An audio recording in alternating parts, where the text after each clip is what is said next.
Modern warfare, with its many problems of command and control, cooperation and coordination, requires skill of the highest degree from each of its participants. The efficiency and execution of such operations is, in large measure, the responsibility of the officers commanding the units of the three services. In India, the training of such officers is the main function of the National Defence Academy, an academy that is located in the foothills of the Himalayas, some 20 miles by road from the hill station Mussoorie and within the limits of Dehra Dun. The National Defence Academy is divided into two wings, the Joint Services Wing and the Military Wing. In his address of welcome, the Commandant stresses the importance of developing one's character and the traditions of the services, the ideals of honor and integrity, of duty, discipline, and leadership. For admission to the Joint Services Wing, one must be a matriculate and between the ages of 15 and 17 and a half.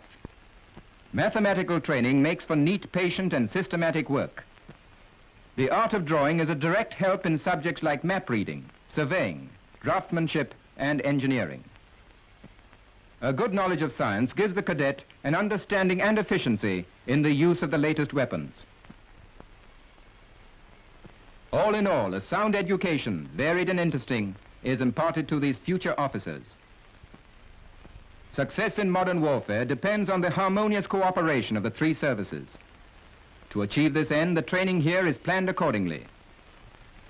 Moreover, stress is laid on the fact that each of the services is an integral part of a unified whole. At this stage, therefore, the training is general. No attempt is made at specialization, although the problems affecting each of the services are studied.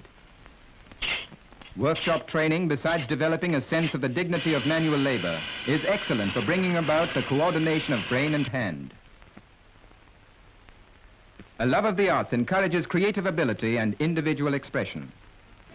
The spirit of adventure is cultivated through outdoor activities. Moreover, they help keep the cadets physically fit and develop their powers of observation and initiative. Upwards! Stretch!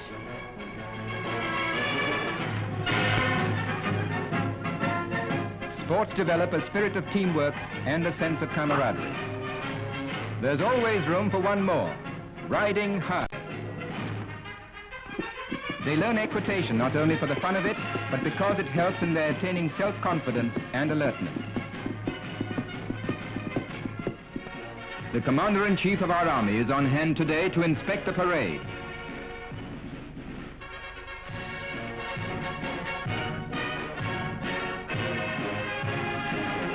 A momentous day, it marks finish to one phase of their lives.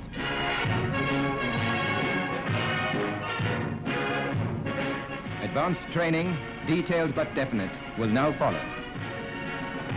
The Navy and Air Force cadets will depart to their respective training centers.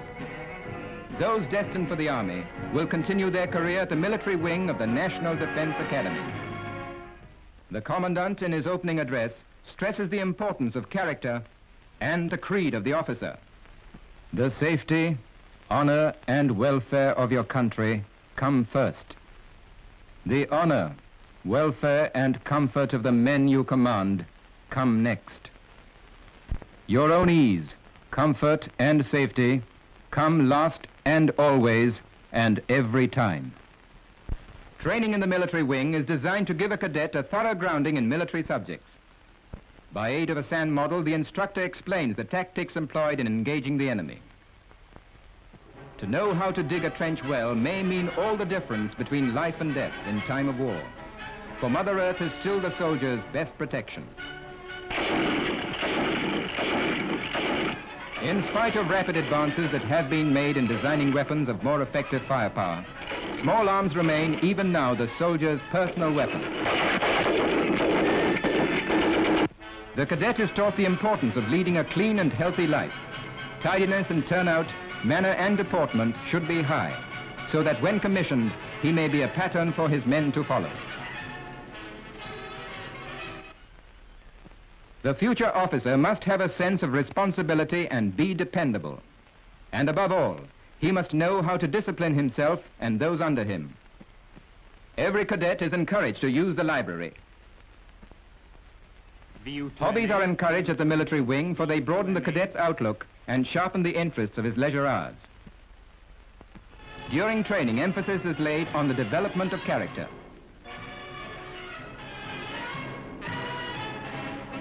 The outdoor activities in which a cadet takes part are carefully selected and have one aim: to bring out the essential qualities that make for effective leadership.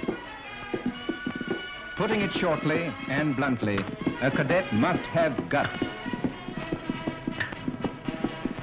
He must have confidence in himself and be able to literally take it on the chin.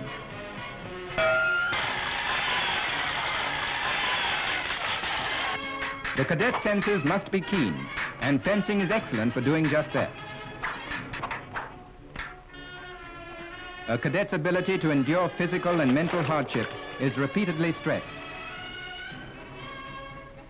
No obstacle, no matter how arduous, should deter him from undertaking any assignment that he is called on to fulfill.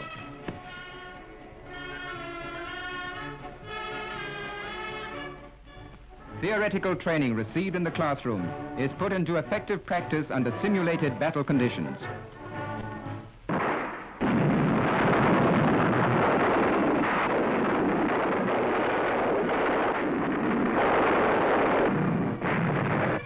Throughout his life at the Academy, an atmosphere of good fellowship prevails. This helps to breed a spirit of loyalty to the service he will enter and to his colleagues.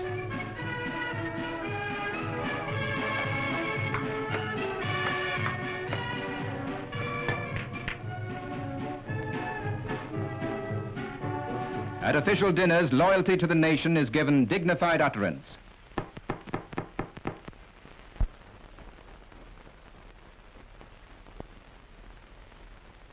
Mr. Vice, the President.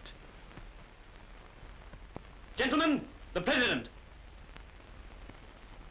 The President. In keeping with Army custom, the cadets toast with water instead of alcohol. Stepping across the threshold to a new life as officers in our Army, these young men take part in a final salutation to the Academy.